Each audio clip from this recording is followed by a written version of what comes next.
There's a car company who you might be familiar with called Mercedes-Benz. And they actually invented the car, so they've been around a while. At the moment, the only Mercedes you can buy that's pure electric is actually not really a Mercedes, it's a Smart, and it's called an ED. But it's about to become the Smart EQ, because EQ is the name of the sub-brand that Mercedes is creating for all of its battery electric vehicles from now on. And in 2019, their first completely dedicated ground-up EV is going to be born.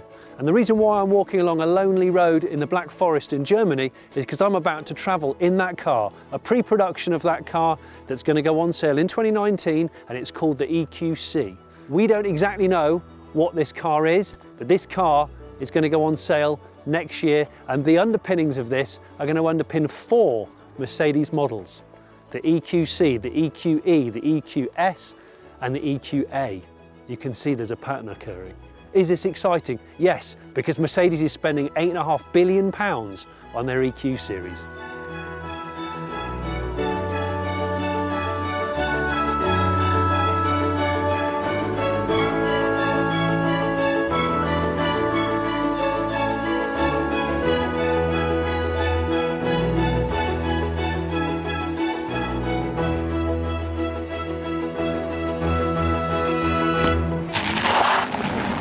Just got in the EQC. I'm with the chief engineer, Michael Keltz. Michael, you've developed quite a few Mercedes, haven't you? Yeah, that's right. So for my responsibility area, I've also the E-Class, the CLS was the last one. Yeah, so one of my favourites, the CLS, I like. Yeah. So this is a very different game for you then. If you felt Absolutely. You've had to learn a lot of different skills? Yeah, but on the other hand, it's a great time to be in such a program because you have a lot of opportunities compared to a combustion engine car. So finally, for me, that's a great thing. Yeah, I mean it's a completely different platform, and of course we're in the EQC, which is a pre-production car, which is why it's got all these crazy lumps and bumps and patterns to disguise the exterior. And inside we've got lots of fabric covering up what the dashboard looks like and what the controls look like. And you've got a lovely piece of felt over the Mercedes badge here. Yeah. How long have you been developing this car? That's the first question. Yeah, nearly 3 years now. Okay. So about 3 years. A lot of bench testing. Yeah. So being on a test bench. Yeah. Now we are in the main driving phase, actually. Yeah. So we have built about 90 cars up to now. 90, okay. 90. Yeah, well it's going on sale next year, so that's right. That's quite soon, I suppose. And behind me I have, I have Wolfgang. Wolfgang, you are the spokesperson for EQ. That's right. That's right. And this, the EQC, is the first on the all-new dedicated for EV, isn't it? Because we've had the B-Class electric before, which is obviously based on the B-Class petrol or diesel combustion car, and the Smart ED, which is based upon a Smart, but nothing else. The ride's actually really good. Ignoring AMG, Mercedes-Benz cars, they're luxury cars, so they've always been smooth and quiet, and they're focused on refinement and comfort, isn't there? So that's perfect for the electric drive system. Absolutely. So our big goal is to be as quiet as possible. Also, you should not hear anything from the drivetrain. So you might have already. I heard when you put your foot down hard. I just had a little bit of a whistle, and that was it.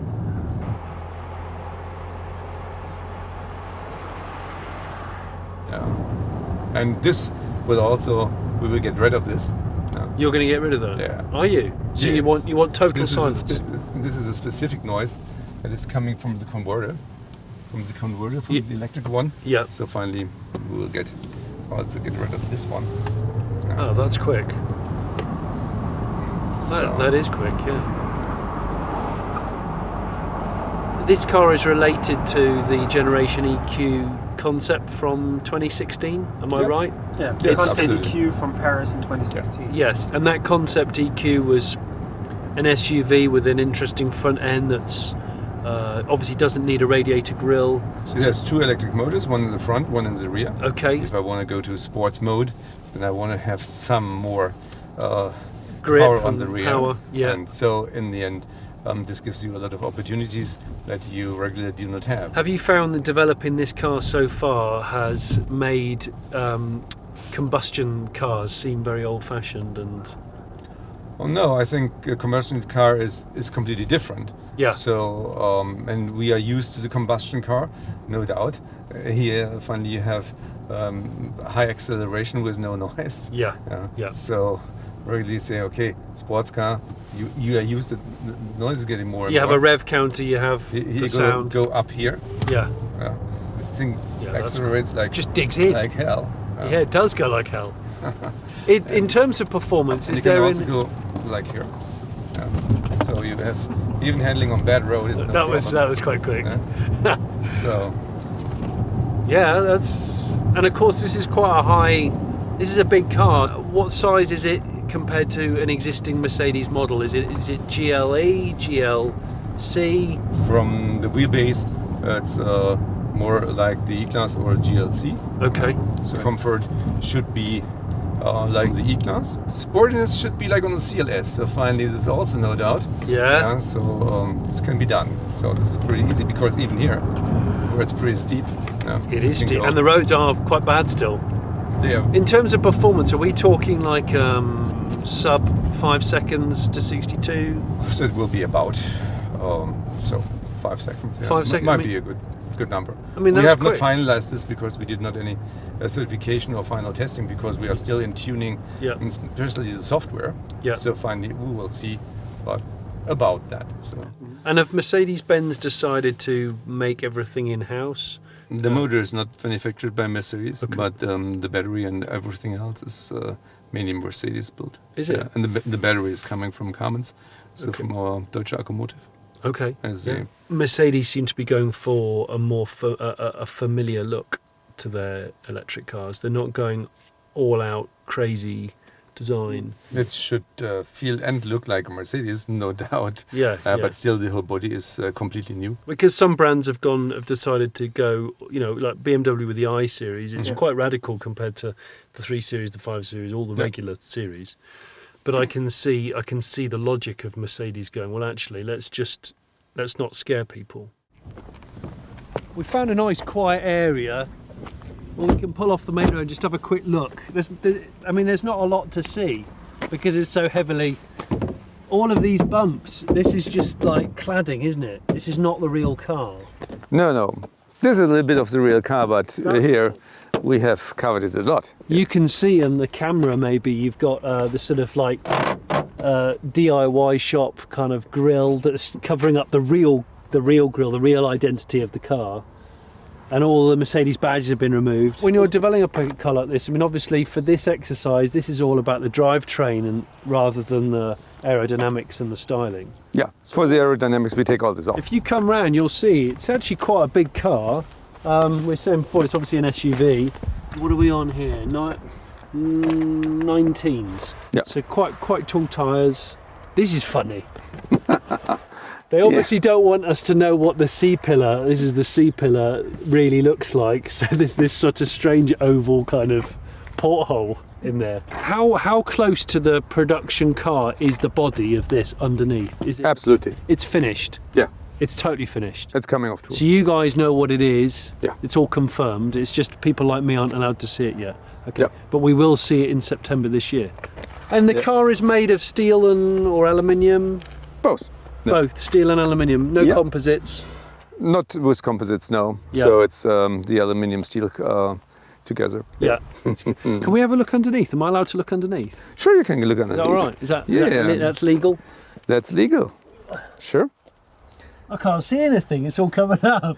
It's all covered up. It's got No doubt. this sort of plastic. Yeah, you need good drag efficiency. Yeah. So the batteries obviously live between the axles. Between the axles, yes. And they're.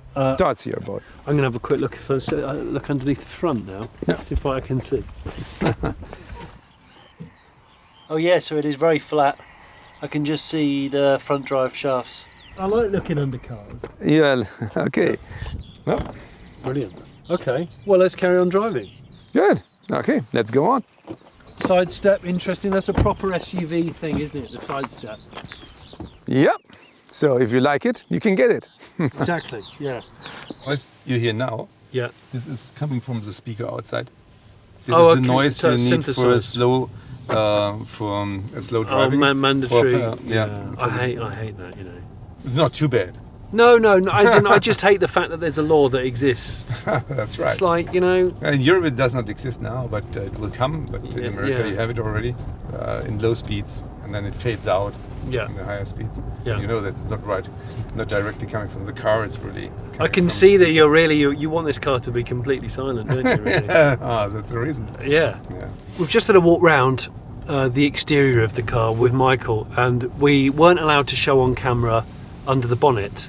But when the cameras were off, I got a look under the bonnet so I could see the front motor. And the front motor and the way in which it's set up is amazing. It looks like a tubular steel cradle that is damped. Yeah, that's for noise dampening mainly, but it's also because we produce the car in the same marriage station like a combustion engine car for flexibility in production. So it can be built alongside a regular production line as an existing GLC, GLE, whatever it might be, E-Class. Yeah. So that little cradle allows the motor and everything to be assembled and then just clipped in. So there's one car coming with combustion engine, next one is full EV, then a plug-in hybrid. So all this can build in the mix as we want to build it in one assembly line, and that's the reason why it looks like that. Forward thinking. Let's talk battery capacity and go on. What can you tell me? And so we have about 70 kilowatts of kilowatt hours of capacity in that battery. 70 kilowatt hours, right? Okay. Wow. More than. Yeah. The maximum output is that we use. Is 300 kilowatts. Okay. So. And weight? Yeah. We are looking at about 650 kilograms. 650 for kilograms. that sub-assembly. And it's including everything. I saw you've got it under the bonnet. You've got a heat pump. Yep. So you can scavenge heat, which is great. Which is necessary, especially for winter heating. No doubt, we have pedals. Okay. So and that's how aggressive you want the regen to be on the pedals. So where the gearbox would be on a normal Mercedes for the auto gearbox. Yep. So we use the same thing. Use the pedals. Finally, we can go like we go now. So we have the so-called sailing mode. Sailing, so yeah. Zero recuperation. So if I take my foot off, and it just sails. Running. Yeah. So we can go from plus, so which means to sail. Yeah. And we can go through what we have as a D, like on the combustion engine. Yeah. So you know this, it means drive. Yeah. And this is like combustion engine. So you can, it just feels if I take my foot from the pedal, it just feels like on the combustion engine. Yeah, it does. And then we can go to the heavy one. Oh, that needle has swung right. That was like 90% power regen. That's right. So I can go one pedal. Wow, that's. I do not need the brakes. Okay, so it can be a one pedal operation car. Up to a certain degree. Yeah. That's pretty clear. So for heavy braking, not. But what's the EQ official line on autonomy? Autonomous driving is something that's going to come to the EQ family. Yeah.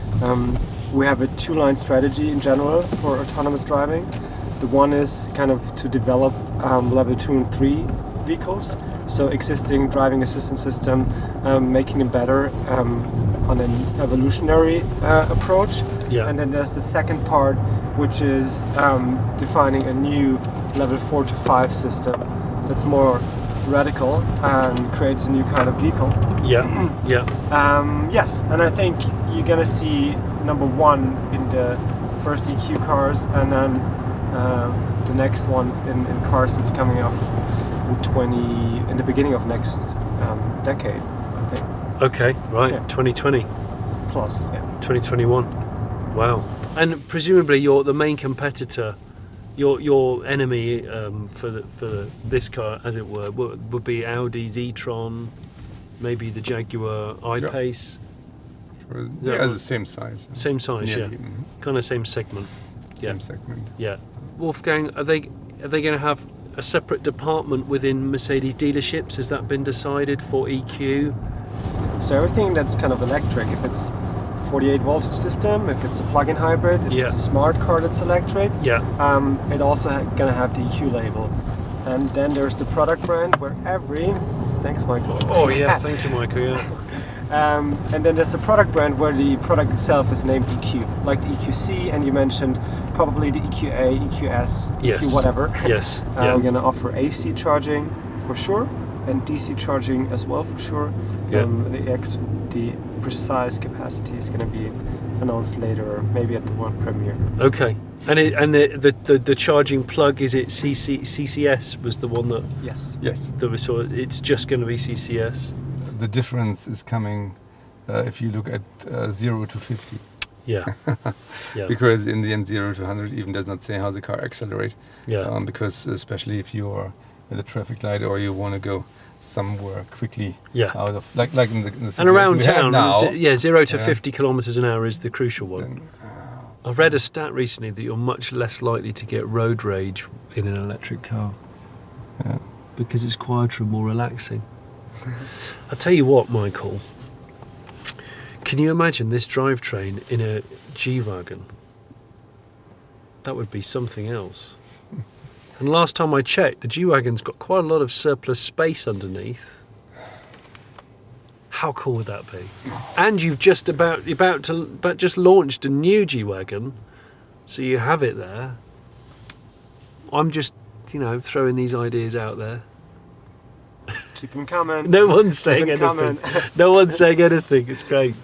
Everybody loves the G-Wagon. Everyone loves it. Yeah. It's one of those cars that's like it's ridiculous, but at the same time it's so desirable and fun, and for me the build quality of it is just something else. Nice.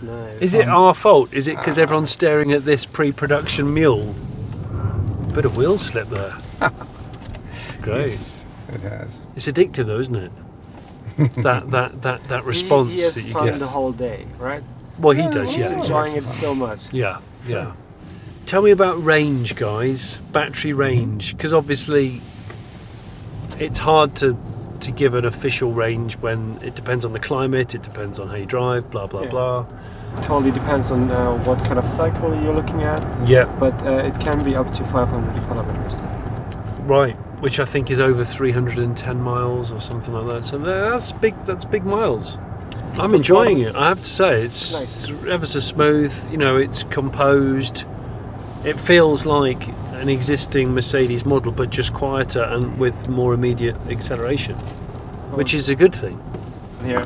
It's coming out of the corner, giving it a little squirt there. Yeah, Nice. That's a good We road. can do it. That's a good road.